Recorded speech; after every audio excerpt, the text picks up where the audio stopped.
than doing that. So good morning, Andriana. I'm glad to have you on.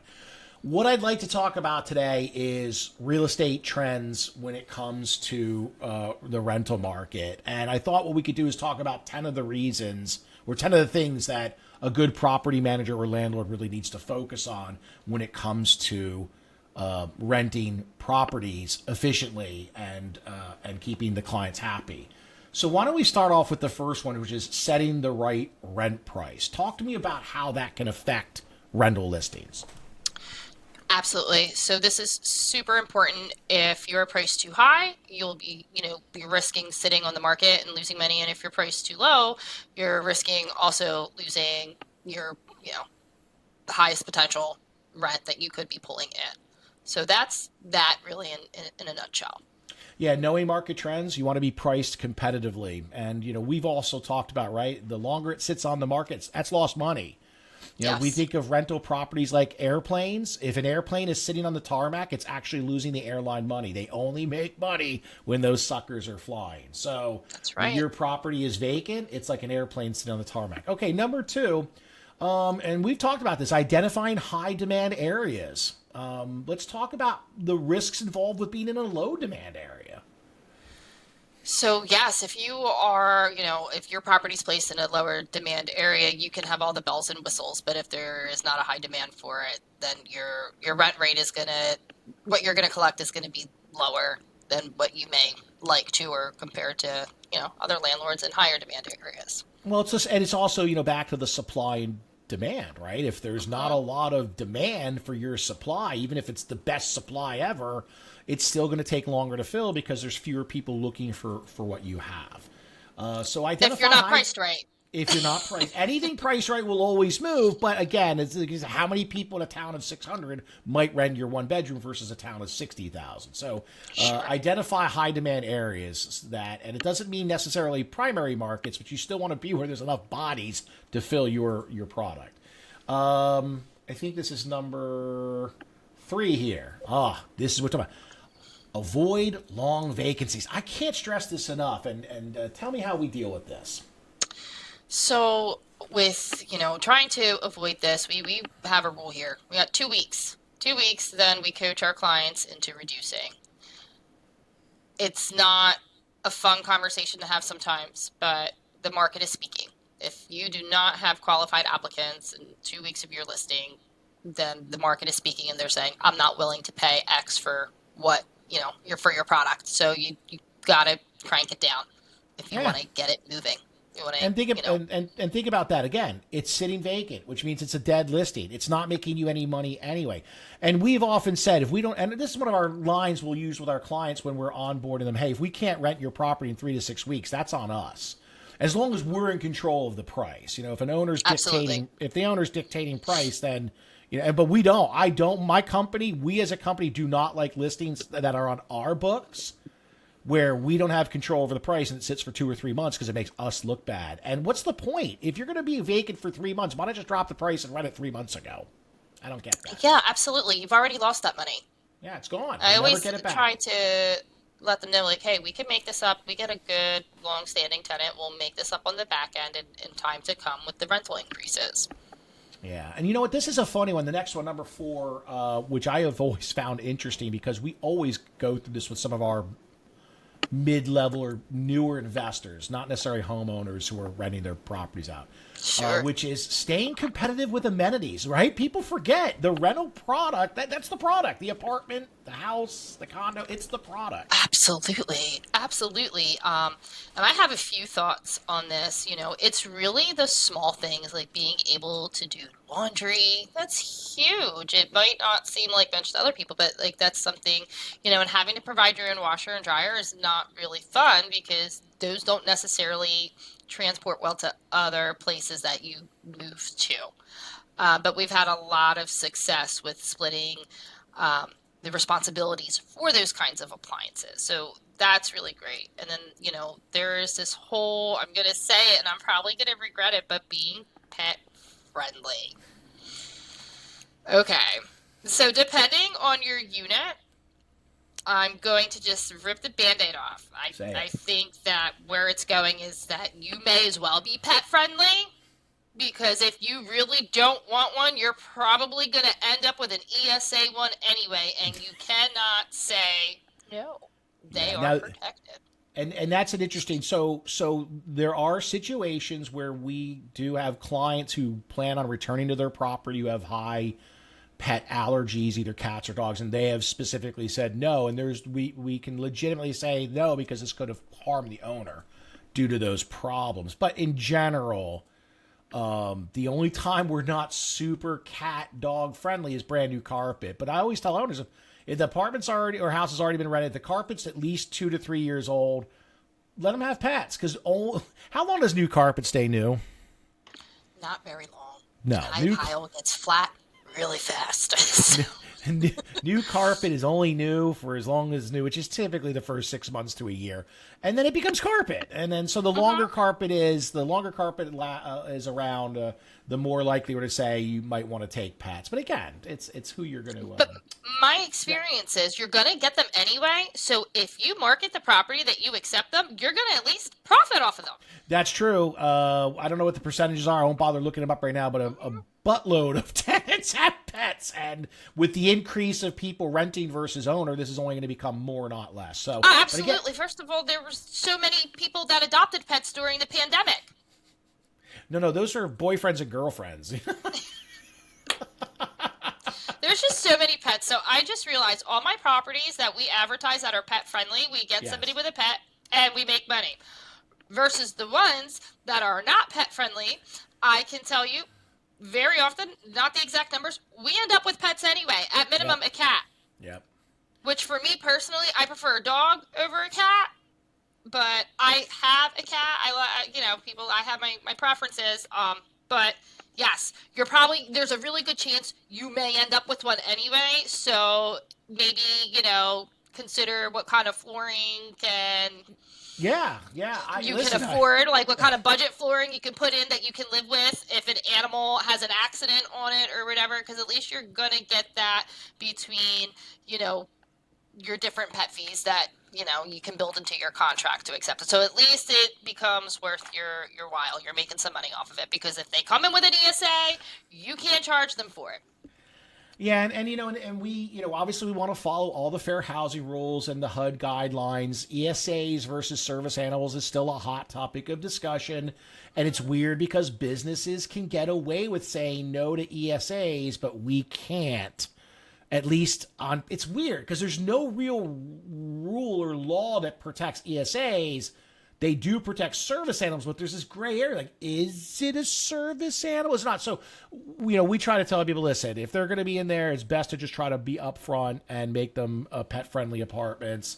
There's so many different types of flooring right now. And honestly, I think the trend for carpet in some respect, it's going away because carpet sucks. It sucks. It's great to walk on. It's soft. It's comfortable. But once it becomes dirty, it's gross. It's Yeah, gross. and I tell people all the time, if you're going to do the carpet, go with the darker carpet. And I've argued with landlords about this, and then at the end they're like, "Oh my God, you were right," because it's going to hold on a little bit longer, and clean a little bit better. Do I understand with some of the older properties, it's an extra layer of insulation because the winter times, especially this winter's been rough. I get it. The heat bill is pretty high, but you know. Anyhow, that is my thing on amenities. Washers, dryers. Those are big things for renters. Parking is a huge one too. To have a private parking spot that that you're not going to be driving around all day looking for parking. So yes, that's another big one. Chris, anyone's off the top of your head? Those are my two favorite when No, I'm no, looking for rentals. I was thinking about this, like with the smart home doors and this. There's just a smart, with the smart home technology. We're starting to see more and more of that, and that should be expected. It's 2025 when we're recording this, so you're going to start to see more and more of these things. Like we're done with key. I don't have keys to my car. I don't have keys to my house. I don't have keys to my office. In fact, now I think about it, I don't even know the last time I actually carried a little metal key with cuts in it to open anything in my life. So like why we're still dealing with, rental properties where we're dealing with sets of keys seems a little odd to me. And it's better for the landlord. You don't have to change the locks out all the time. You just reset the code. Well, it's also a lot easier because if I have a special code, Well, first of all, people don't lock themselves out. And, unless you're in an apartment building, a lockout is call a locksmith. If you're living in a single family home and you've locked yourself out, by the time property management gets out to you, you might as well call a locksmith. And by the way, you're going to pay the management, you're going to pay the locksmith. So, no, but here we go. We'll continue this moving on. That's all good stuff. Number 5, this one is a really big one. Predict future rent increases. Yes. Market trends reveal whether rents are likely to rise or stay stagnant based on supply, demand, and economic factors. Now, Andriana, you and I saw this firsthand when we saw the crazy run up in the rental market demand. What was that, 2023? 21 to 22. And then 2023 was fairly leveled out. But what did we see in 2024? It just plummeted. It pulled back. Like really hard, like nosedived. Yeah. Well, I don't want to say that. It didn't drop. I don't want to say that. It was, we saw anywhere from 5 to 20% drops on properties. Absolutely. Let me clarify. Yes, I mean, what I could rent a property for in 21, 22, it started to go at a standstill in 23, and then that's what I mean, the rent rate, what tenants were willing to pay for what these they were willing units. to pay. And that's like, so I started to see units sit until we properly tweaked it. So that is what I meant by like nosedive. Yeah, and that makes good sense. And that, there is where, we as professional property managers, we were able to consult our clients in advance of the renewals and say, hey, listen, 2 years ago, we got you $3,000. Please understand that, we're going to be in that $2,500 to $2,700 range this year because $3,000 was above market value for those 2 years. So we went from 24, 25, 26, $3,000 back to $2,700. That's what I mean by, so 3,000 was always an artificially inflated. I mean, it's market price, but it wasn't sustainable once the interest rates went up and the retraction of the economy came in. So being able to predict those things is very important. Okay. Number 6, this is huge. You need to understand the impact of inflation and interest rates. Now, Andriana, you are both a licensed realtor and a professional property manager, so you've seen this from both sides. Let's talk about how inflation can affect these properties. Absolutely. For starters, maintenance. What, prior to the pandemic and all that, what you may have paid for a maintenance person to go out and help to do some of your odd jobs is not the same as what you're looking at now on average. Just the dispatch fee for them to just put you on their schedule and go out, it's like $1.25. You add that with materials, and if they're doing, even a simpler job that still, takes time and, a couple hours like that, that's going to add up. That's a major, component and one of many, though, with inflation, being able to have that reserve to cover these expenses, some of it, being able to predict and have the reserve to pad yourself for that. And also, too, again, that'll adjust traffic and interest in your property during times of turnover. Yep. When people have to adjust their checkbook of what they can afford realistically to pay. Sometimes you got to downsize. Yeah, for sure. When the cash is flowing, people will overspend, and as soon as that spigot turns back and we start to crawl back, even out of full recession, people start to question, like, we just canceled our 2-car, like we had an unlimited car wash. It's like, you know what? Nah, we don't really need that anymore. We've got other things we need to invest in. So, people do that. They're always constantly looking at their expenses. So when the economy takes a shift, everyone pays attention. We got a nice neighborhood. We got a guy that just walks around with a bucket and a sponge that knocks on our door and washes our car. You gotta love that. And if you don't pay him, he breaks. No, he doesn't. I'm just kidding. But no, it's the best car wash for $15. I'll take that. So, but yeah, the other thing too is remembering that when interest rates go up, it does push more people to buying instead of rent instead of buying, which could increase your thing. You do also want to remember.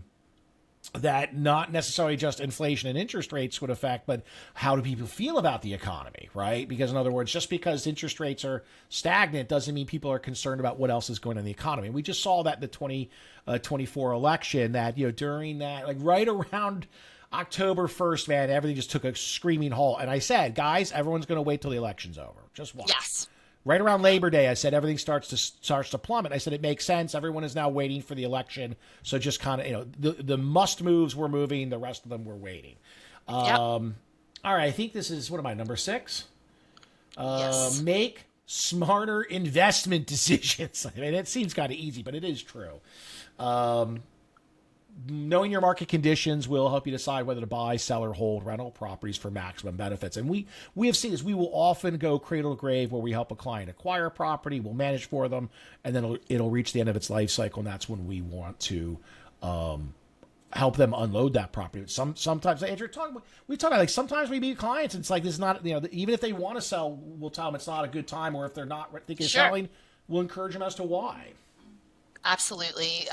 We had a few clients that we've helped offload properties that just weren't great investments for them in that area and what their needs are. We're doing one right now. We have one that's pretty far out there, and we're helping them offload that property and acquire one that meets their needs, their financial needs, and their long-term goals much, much better. So definitely having a real estate professional that you know, like, and trust, that has experience. And I think this is where, sometimes property management is slept on. We have that information right firsthand because we're doing it every day and all Every day. day. So when Yeah. you're looking for an investment property, we have the insider scoop of what's doing good or not, and also too we have the ability to listen to what your goals are and to know what to ask, to have the ability to say, hey, this might not be good for you. This is Yeah. an old property. Okay. 5, you'll be lucky to go like 3, 5 years down the road before you need to replace everything, if not really even sooner, because it's just so unpredictable. So with, your budget, your means, your goals, wait a little bit, beef up the liquid a little bit to get something a little bit newer, or maybe lean towards something newer and a little bit smaller to start to get your feet wet. All that plays a role. It's so true. Just because the property is cheaper does not mean it might be cheaper to acquire. Doesn't mean it's cheaper to own and operate. And it's a very big problem we'll notice with investors. They buy cheap properties and they don't realize how much work and time and effort it's going to be to upgrade them. And Andriana is actually being quite. She's holding back. There was one client in particular. We did not help this client. She had already started acquiring this property, and it was the wrong one, and immediately realized it within like 6 months. I was like, you know what? I made a big mistake buying this property. She didn't hold it against us. We were just property management, but we stepped right in. Andrew was a hero. I was like, I'll unload this place for you. Then we'll turn around, take these proceeds, and we'll put them into a much better rental property. And that's exactly what you did. And that client was extremely thankful for what you did. Absolutely. They made the mistake of not doing their homework and just trusting the seller, and it was an off-market sale with no representation.